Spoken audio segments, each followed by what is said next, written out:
That's how I built my portfolio from no properties to basically 3.6 million in real estate. And I also do flips, a little bit of wholesaling, and just some buy and holds whenever the deal makes sense. Hey, it's Patrick J. Hilaire here, and I am a professional real estate investor and coach with Teammade Real Estate. And today we're going to be doing Millennial money. We're going to be talking about my expenses and what I spend in a day. So doing what you do now, how much do you make annually? Yeah, so my income is pretty variable these last few years, but kind of quickly answer your question, last year with a combination of real estate, still teaching in public school, doing real estate coaching, and being an NFT trader, I made about $440,000 last year. So what is your budget for the month? Yeah, so I kind of split my budget for the month personally and then also on the business side. So total altogether, I probably spend either $9,000 to $10,000 a month. Personally, for myself, my living expenses, food, clothing, a little bit of entertainment, I'm probably spending about $3,000 to $3,300 a month.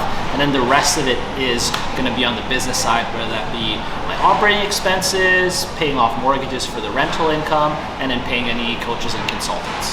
What is the percentage of your expenses that you put towards saving and investing? Good question. So I will save and invest about 20 to 40% of my income depending on the month. I try to do a minimum of 10% that I'll just take off the top to reinvest into myself, and that's where I'm kind of paying for coaches, buying programs, and continually making sure that I'm investing in my skills. Now, in the past, I would put a chunk of money towards cryptocurrency, saving for real estate, and also stocks. But now I've kind of found that as I've already built a little bit of a portfolio, now it's actually more beneficial for me to continually upgrade my skills, take that income that's extra, use that extra income to then invest in assets. So how did you get into the position where you are today? I got started by teaching. Like, I taught sciences in high school for about 4 years, and my whole goal there was to just get really good at teaching. It is my passion. I've wanted to become a teacher since probably was about 7 years old, and I took those skills and learning how to be basically an insider in public school education to then see that financial literacy and an education around real estate was something that was missing. So on Fridays in my classes, I would actually teach Financial Literacy Fridays just to give my students like a background in financial literacy. After a little bit, I got hired as a real estate coach by Teammade Real Estate. I'd actually graduated from their coaching program, and that's where I learned how to basically use other people's money, get private deals, and use the BRRRR strategy to really grow my real estate portfolio very quickly, again, using none of my own money. And as I got the position as a real estate coach, that's where I kind of took the skills that I built as a teacher and then use that to essentially coach other students to close their deals and grow their own portfolio so that they can start doing what they love to do and use real estate as a tool to kind of design their lifestyle. Good question. So I like to spend my money on experiences. So going on vacations, I probably go on vacation, let's call it paycation sometimes, about 3 to 7 times a year, and also spend money on, again, going on fun experiences with friends, right? So that could include going to the bar and kind of taking out my friends like that, having barbecues with some buddies. I do really enjoy playing video games. Now, I don't really have the time to splurge my money on that as of recently, but maybe one day I'd love to like start like a Twitch stream where we could talk about money and real estate while I play some Call of Duty. Nice. How much is a splurge to you? Good question. So a splurge to me is going to be anywhere from like $1,000 to $3,000. Now, it doesn't have to be spent in one shot, but especially if I've had a good month and I can basically put away my 20 to 40% towards my investments and my own skills, and there's still some money left over. Well, I always look at money as a tool, and spending money on some experiences, good times with friends, or even like a piece of clothing or like an accessory that I know represents like a good month in business, that's something that's going to stay with me for a very long time.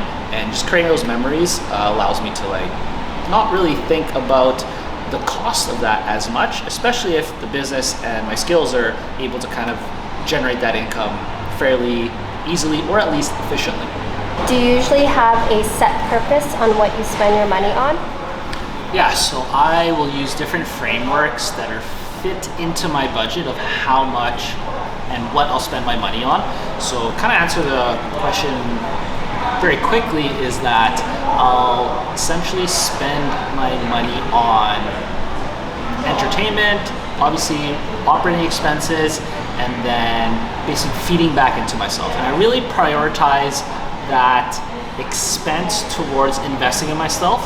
So a big purpose of why I'll try to make a higher income is so I can take that extra income and then reinvest into improving my marketing skills, hiring better people, even improving the skills of like even my assistant Fiona, of where I'll get some programs so that both of us can learn and improve our skills, just because in the long run that's really what's going to allow us to excel and scale this business so that we can go on and help other people become financially literate.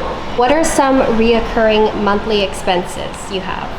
Yeah, so some reoccurring monthly expenses that I'll have some mortgages that will pay as a real estate investor, have some insurances, some property management that I'll actually pay to my own corporation, have some fees that I'll pay for like consulting and coaches, pay my assistant Fiona, obviously food. I have a little bit of a budget for clothing that I'll spend, not really reoccurring. I actually do that only when I go on vacation, just because it's kind of the time where I have the time to spend money on that. Gas, insurances for the cars, of course paying my parents, just because I've actually started building this company so I can fund their retirement. I know that for sure I have some recurring payments for investing in cryptocurrency and stocks, and then also I try to invest in my skills, whether that be improving my sales and marketing skills, or even social media kind of content. And that's a small budget, not necessarily recurring, but at least it's part there, and I know that every week, every month, we're gonna have to put some money back into those things. What advice would you give for the younger generation for managing money? I prefer that you create your own financial statement and start getting used to knowing, okay, where's your money going to for expenses, how much money is coming in, how much is going away into debt, and how much is being added back in through assets. Now, the reason I suggest that you start with that and not necessarily a budget is because when you're younger, you have a higher earning potential, but you might not be earning that just yet. So your budget's gonna change, let's say, once you start a family, once you have your family, let's say, grow a little bit more. And by focusing on your ability to be able to comfortably create your own financial statements, that's gonna allow you to see where your money's going, and then also be able to adjust that as your lifestyle changes and as your income improves.